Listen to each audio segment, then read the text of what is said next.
Good morning. I'm George Latimer, Westchester County Executive. Here in the 11 o'clock hour, we are providing a Westchester County update on the progress of Hurricane Henri and what the implications are of that hurricane here in Westchester County, and what we in the county government and those in our local governments are doing to prepare us for that eventuality and the aftermath of it. I'm joined today by a number of individuals involved in Westchester County government. Our Deputy County Executive, Ken Jenkins, is with me as always. I have the Commissioner of the Department of Emergency Services, Richard Wishnie, and the Deputy Commissioner, Susan Spear, is with us as well. We have the Office of Emergency Management Director, Dennis DelBorgo, who is with us. We have County Police Lieutenant Joseph Peters, who is with us as well. And we hope for each of them to have a chance to speak. And then we will also have Spanish translation of the gist of our report as well. And we appreciate being able to communicate to our Spanish-speaking neighbors as well. We've all been made aware over the last a few days of the approach of Hurricane Henri, which is going to make landfall as it is expected at this hour in the eastern portion of Long Island. The route of the hurricane is quite debatable, and there's different models that show it going in different directions. The most recent model, moving slightly more to the east of Long Island, will cross over the Long Island Sound at a distance from Westchester County going into southeastern Connecticut. But the impacts of the storm will be felt here in Westchester County. The stretch of the storm is over 250-mile range, so we will see impacts here in Westchester County over the course of today, Sunday, until Henri leaves the area a little bit later in the day. The eye of the hurricane, in the center of the hurricane, has counterclockwise winds that rotate in a fashion where if you are east of the eye of the hurricane, you get heavy wind. If you're west of the eye of the hurricane, you get heavy rain. Now, you may recall last year in August, we had Hurricane Isaias come through, and we at that time were on the east side of the hurricane, and we got lots of wind. And when we get tremendous amounts of wind, we worry about our power system going down. That's exactly what happened a year ago, and we saw that we had a great degree of difficulty there. When we've had hurricanes where we get heavy water, then we're worried about the amount of flooding that we have, particularly high tide, that makes it impossible for that water to drain out to the Long Island Sound, or in some cases out to the Hudson River, and then it backs up and we have flooding issues. So no matter what the direction of the storm is and what the impacts are, there will be things that we will have to deal with as a county government. And I hasten to add that we do these efforts in coordination with all of the local governments, with all of the various utilities, the various other major entities. This is not a one-man band by any of us. And if we work together cooperatively, we get through the day as we have in the past, and we do that successfully. I will mention that with the projection that the storm was going to hit, we took a number of preemptive actions. We announced yesterday the closing of all of our major park facilities, particularly Playland Amusement Park, our beaches, Playland Beach, also Glen Island Beach, both which face out to the Sound Shore, and Croton Point Park Beach, which is on the Hudson side. Those beaches are closed today. Playland is closed today. Our 4 public pools are closed today: Sprain Ridge and Tibbetts Brook and Yonkers, Wilson Woods and Mount Vernon, and Saxon Woods and White Plains. They're all closed today. Our popular Bicycle Sunday program has been canceled for this Sunday. We expect it to resume next Sunday. That's on the Bronx River Parkway. And then also the county center is closed today as a vaccination center. So anyone who was planning in the middle of the hurricane to come and get a vaccination, this is not the day to do it. We have options tomorrow and thereafter to satisfy you at our various clinics and also at the county center. So those facilities are closed. We've also had the opportunity to have a call this morning at 8:30 a.m. Dennis DelBorgo ran the call, as he does in these emergency situations. He'll chat a little bit about some of the output of that. But that involved a large number of municipal officials from the various communities all across the county, and we exchanged information. So the information that we're conveying today is as recent as we can make it, but we'll be in touch all day today. Each municipality has the capacity to establish their own emergency operations center. We in the county have an emergency operations center that's located in Hawthorne. It's in the same facility where the state operates out of, so we have immediate state local coordination and coordination, as I said before, with the various utilities that serve us. The issue of various shelters, decisions, if people need to be evacuated, those shelters will be established by local governments. At this point, none have been established. There are some preparatory efforts made, and should we have those things happen, we will certainly convey that information to our friends in the press as well as to the public in whatever way that we can best do that. Those decisions are local decisions, but we work alongside of them to make sure that happens. If we have to evacuate a low-lying area for that shelter, or if anyone else, either because they lose power or they have some kind of a reason to leave their home, those shelters will serve the purpose of getting them through the course of the day and, if necessary, overnight, but we haven't reached that point yet. I have signed into effect, as of 8 o'clock this morning, a local state of emergency proclamation for the county of Westchester. Now, you may wonder, because the governor already made a proclamation for 24 counties yesterday, and then a number of municipalities have done the same thing, why do we have this redundancy? The ability of any of these emergency proclamations gives the chief executive of any of these governments authority that they do not normally have. That would mean to close down a road, to evacuate a section of the community, to take certain actions because of the emergency. And by establishing the emergency proclamation, that does convey these authorities and powers for a limited period of time. We would expect that under most circumstances, these emergency authority would work for the balance of the day, perhaps into tomorrow, but we've kept it open-ended because we don't know what the aftermath would be. We don't know if we're going to lose power on some systematic level and so forth. We have been in touch with Con Edison and New York State Electric and Gas.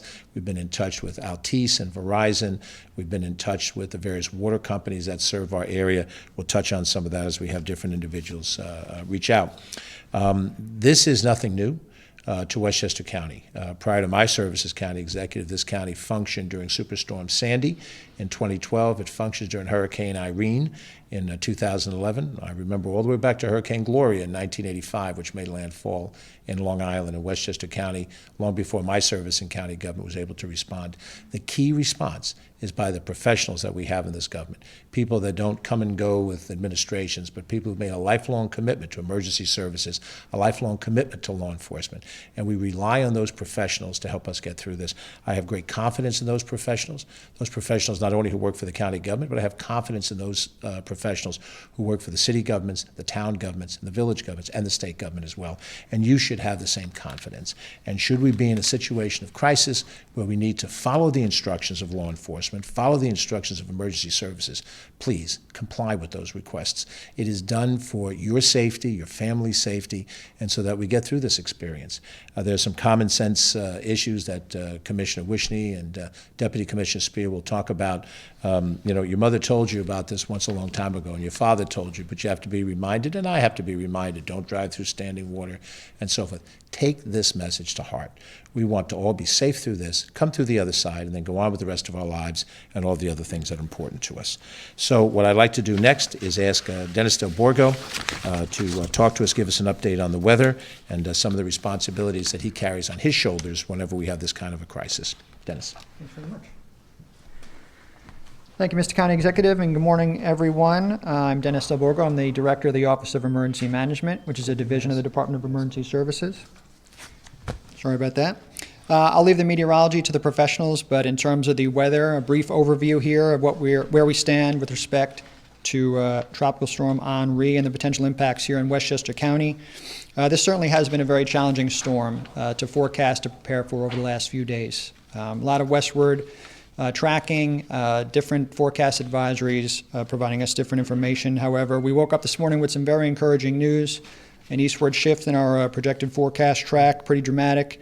However, it's important that we don't lose sight of what's important here, is that we prepare, be ready for the potential impacts of Tropical Storm Henri as it approaches eastern Long Island. Henri is expected to make landfall somewhere in southern New England or potentially on the eastern end of Long Island later this morning or early this afternoon, and we're tracking that very closely in the Emergency Operations Center. It is a tropical storm with maximum sustained wind of 70 miles an hour, currently 40 miles or so south-southeast of Montauk Point, New York. And as we continue to track this, we're certainly thinking about our partners out there in Suffolk County, the people that live there. They're going to have a rough day today, maybe a rough week depending on the impact there, so our thoughts are with them as they make their final preparations. We have a number of watches and warnings posted for Westchester County that residents should be aware of: the tropical storm warning, a flood watch, and a storm surge warning for our Sound Shore communities and our Lower Hudson River communities, Yonkers and Hastings on Hudson. So this storm could certainly produce heavy rainfall sufficient to cause flooding in areas vulnerable to flooding or low-lying and urban poor drainage areas. urban small streams. Certainly some coastal flooding is possible along the western Long Island Sound and the lower Hudson River. We are expecting those impacts throughout the day today. It is raining out there now. We're seeing some of those outer bands start to move into the area and possibly overnight into Monday. Strong winds may result in downed trees and power lines, as we saw during, most recently during Isaias about a year ago. Those winds could potentially gust to tropical storm force, although we are not specifically anticipating that here. That certainly remains a possibility, as the impacts of Henri could be felt as far as 125 miles away from the eye. The combination of rain and wind hazards, it did rain last night, it's raining now, so if we do get that gusty wind later, we could see some downed trees and power lines, resulting in power outages. But our primary concern at this point, as the county executive mentioned, is our rainfall totals. So we could be looking at up to 3 inches or more of rainfall, locally higher amounts associated with those outer rain bands from Henri. So I would encourage everyone to continue to monitor the weather. Weather.gov is your best source of information, as well as the National Hurricane Center's official website. And if you are along the coastal areas, whether they be on the Hudson River or on the Sound Shore, we do have an astronomical high tide, full moon last night, so it's important to keep an eye on that. And we'll be available for any questions later. Thank you.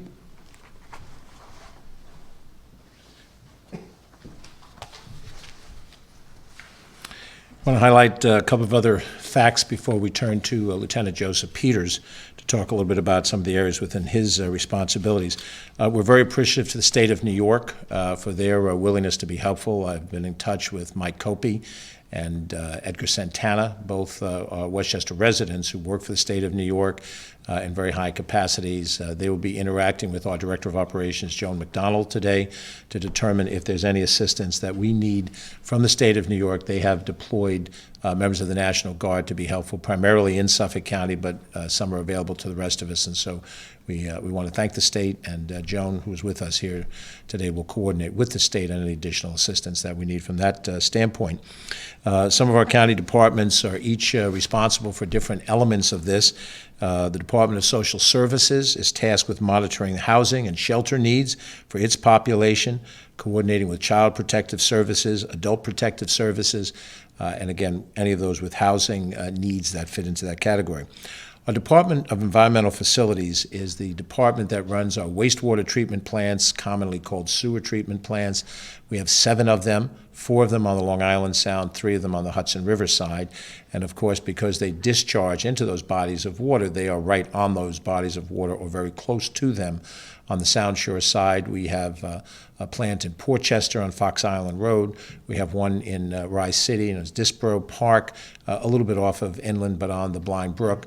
We have one in Mamaroneck, right in Harbor Island. We have one in New Rochelle that's located in the eastern portion of the harbor. And then on the Hudson River side, we have a major plant, the largest plant by far in Yonkers and southwest Yonkers. We have a plant as well in Ossining and one in Peekskill. All of those facilities operate on a 24/7 basis to treat sewage. Our commissioner of that department, Vincent Kapicki, has been in contact with us this morning. They have all the protocols in place to make sure that sewage continues to be received and treated. And they're also prepared to handle those areas where we have pump stations that pump the sewage because of low-lying residential areas. If we do lose power or if there's an incident of flooding that affects those pump stations, we have staff that's prepared to go out and deal with it. We don't know what will happen, but we are as prepared as we can be for that eventuality. Our county health department, under the direction of Dr. Charlita Amler, is in standby mode. They normally have a post-storm responsibility. They're the ones that inspect and determine whether conditions are safe and healthy. The Parks Department would not reopen beaches until they got a sign-off from the Department of Health that there was no residual pollution that might have been stirred up by the storm. And they also interact very closely with those communities that are potentially affected by the flooding and some of the nursing homes that exist in those areas. We have quite a lot of them in New Rochelle, along Pelham Road. They had a conference call already amongst themselves with the Department of Health, and they are at the ready as well. We have a contractual working relationship, and it's a friendly working relationship with the United Way of Westchester and Putnam. They provide our 211 services. That's the number you dial when you want to ask a question about anything short of what would be an emergency. An emergency is a 911 call, but information is a 211 call. And for our purposes today, United Way is still fully staffed. They're doing it remotely, and they have additional call centers available in case there are any power outages. And then just to be clear about some of our other responsibilities, in our Department of Public Works and Transportation, we have Westchester County Airport within our responsibility. The airport remains open, but on the commercial side, which is when you would go to the airport to fly someplace, we expect that there's a tremendous number of cancellations of both inbound and outbound flights. So call your carrier before driving to the airport to find out if the flight that's scheduled in or scheduled out is in fact going to happen.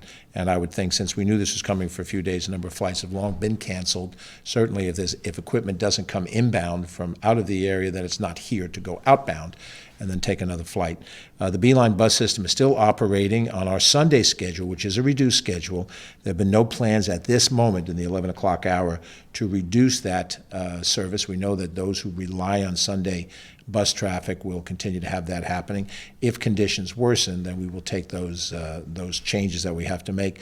And we ask you, if you have a set travel plan that involves the Beeline bus system, check our website at westchestergov.com and arrow into the Beeline bus system. If there are any changes in service, we'll announce it that way. And we'll also stay in touch with the electronic media and the online media, so if there are changes, that they would be able to update that. And our friends at Metro North have announced, and you no doubt have heard this already, if you're standing on a platform, you know this already, the New Haven line service has been suspended all day today. That also extends to the Danbury, the Waterbury, and the New Canaan branches that feed into the New Haven line. So if you are in that corridor from Portchester to Pelham to Mount Vernon East, there will be no train service today on that line. There's reduced service on the Harlem and the Hudson lines because of the severe weather. There's no service all the way up the Hudson line to the northern parts of Putnam and Dutchess County. So I'm going to ask our County Police Lieutenant Joe Peters to come on board.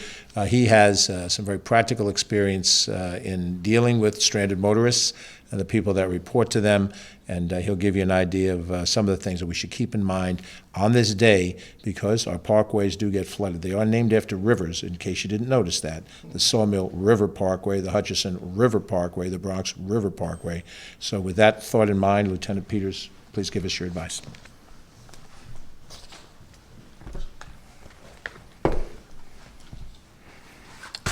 Thank you, Mr. County Executive. Good morning, everyone.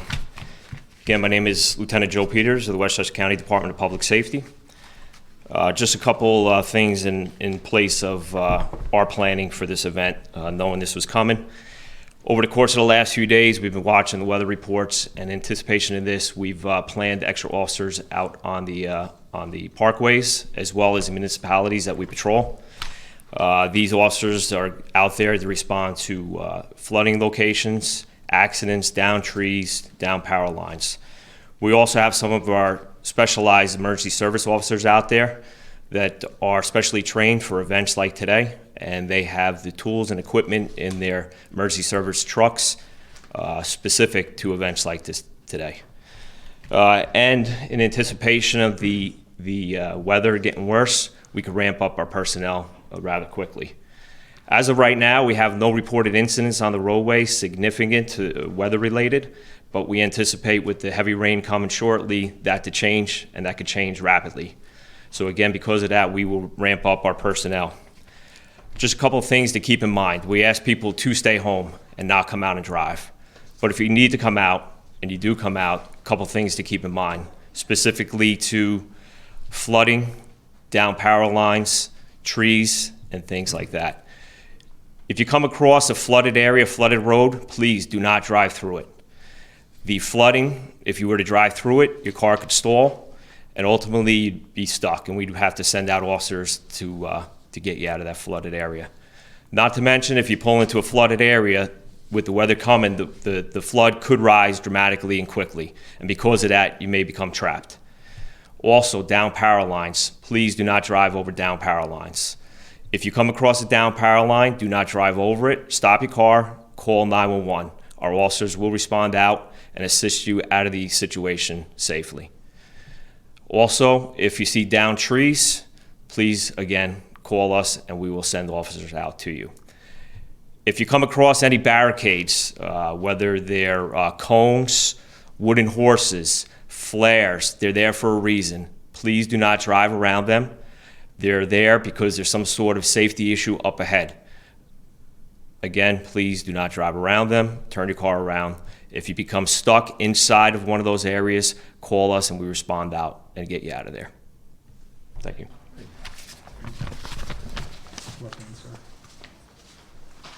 Thank you very much, Lieutenant Peters. Our Public Safety Department is headed by our Commissioner Sheriff Tom Gleason, and we appreciate him and the men and women of the department for all of the work both that you have done and that you're doing today under very stressful situations.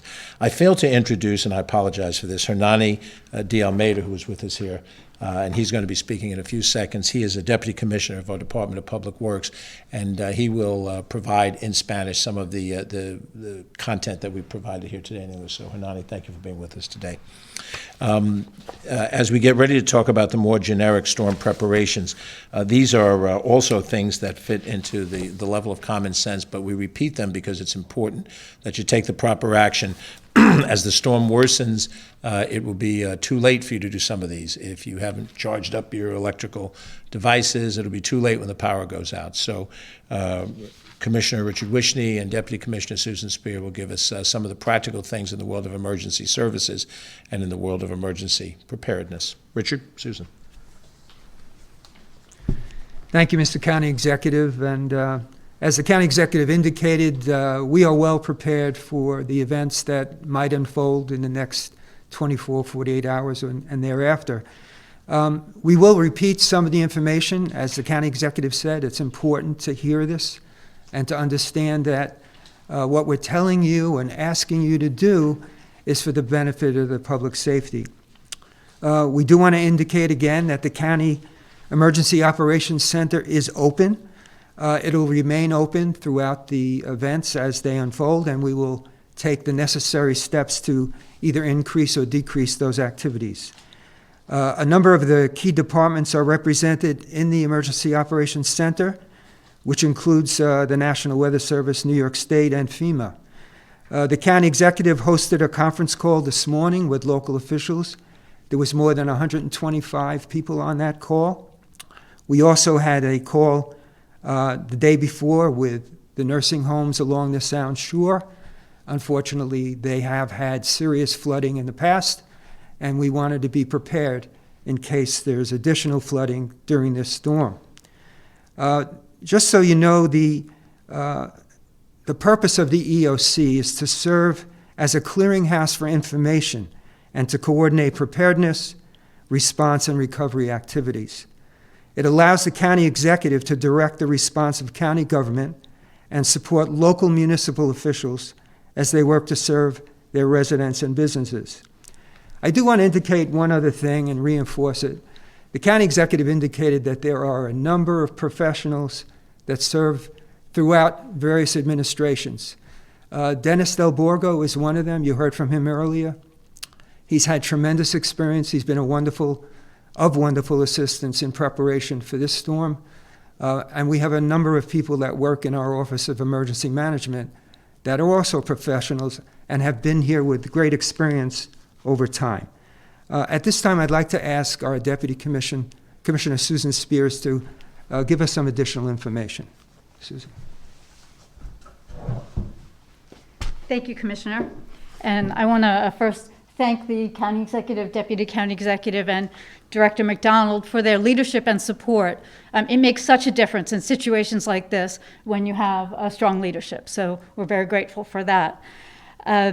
We are in an activated emergency operations center situation. It's great to have everybody located in one place so that we can make decisions very quickly as things change. As you've seen, the weather has changed rapidly, and we're all in one place and able to respond as quickly as possible. We do have FEMA and New York State co-located with us, which is very helpful. Yesterday, the state requested a pre-landfall disaster declaration, which was approved by President Biden this morning. So that will be a big help to us in our preparations for the storm because we have the emergency declaration and the funding we need to move forward. Please do not be complacent by the fact that this storm is not making a direct hit on Westchester. Even though it's not making a direct hit, we will feel the impacts. We have seen this movie before. When you have strong winds and you have heavy rains, you get power outages, you get roads closed, and all of those impacts to your families and your individuals. So don't be complacent. Please take this very seriously. I especially want to say this to the people on the Sound Shore. We have a situation, think of the movie The Perfect Storm. We have at least 2 high tides that will occur during the heaviest rains of this storm. The winds are coming in a direction that push the water into the Sound, combined with the high tides and a full moon. So you have an increased storm surge from the storm, you have a full moon which increases the storm surge even further, you have the winds increasing the storm surge even further. It is a perfect storm. There will be flooding on the Sound Shore. Please be prepared. We in the county are very prepared to deal with these emergencies, and we ask you to also be prepared yourselves. Charge up your phone right now. Charge them up. Get it fully charged. Make sure you find your flashlights now while your power is still on. Make sure you put fresh batteries in those flashlights. Have it ready. Make sure you have sufficient water in your homes. Make sure you have sufficient food that you don't need to be refrigerated or cooked, that you can feed for your families, baby formula, diapers, etc. Have all those things now before the weather gets really bad and before the flooding hits us too intensely. So I want everybody to know that we in the county are prepared. We want you to be prepared, and we ask you, use your common sense, get prepared now, and we will be there for you should you need it. Thank you. Thank you, Susan. Next, I'm going to ask Hernani de Almeida from our department to please join us and to try to consolidate some of what's been said for our Spanish-speaking neighbors. Hernani? Thank you, Executive Latimer.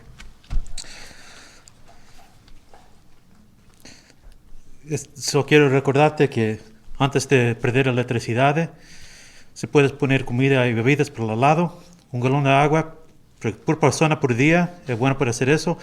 Y si tienes comidas que están listos para comer, como cereales y conservas, pon eso por el lado también, por lo menos para 3 días.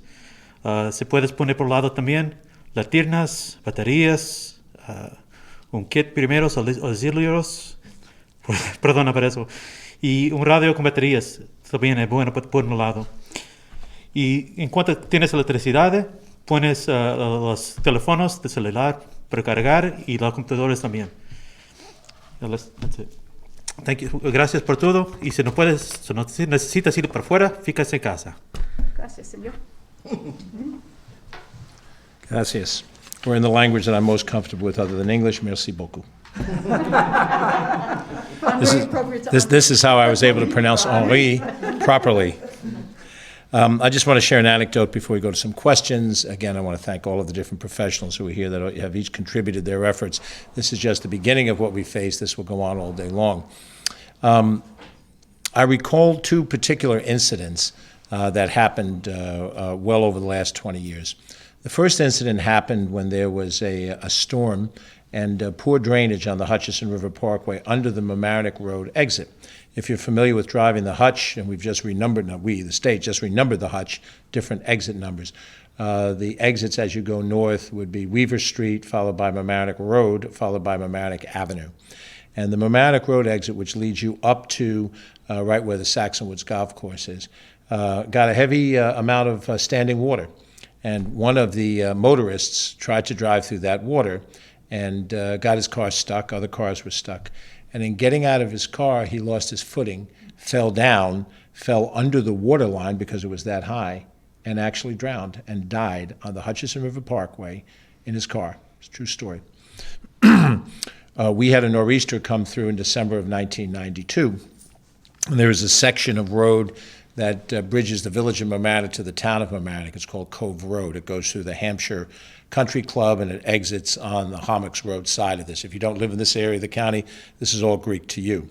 but for any of us who live on that side of the county, this gentleman lived on Cove Road, and as he drove through the road, his car became disabled, and he decided to walk the rest of the way through basically a golf course during heavy rain and a washing rush of water, which captured him, forced him to the ground, and he died and drowned on Cove Road, the street that he lived on. This happened not quite 30 years ago.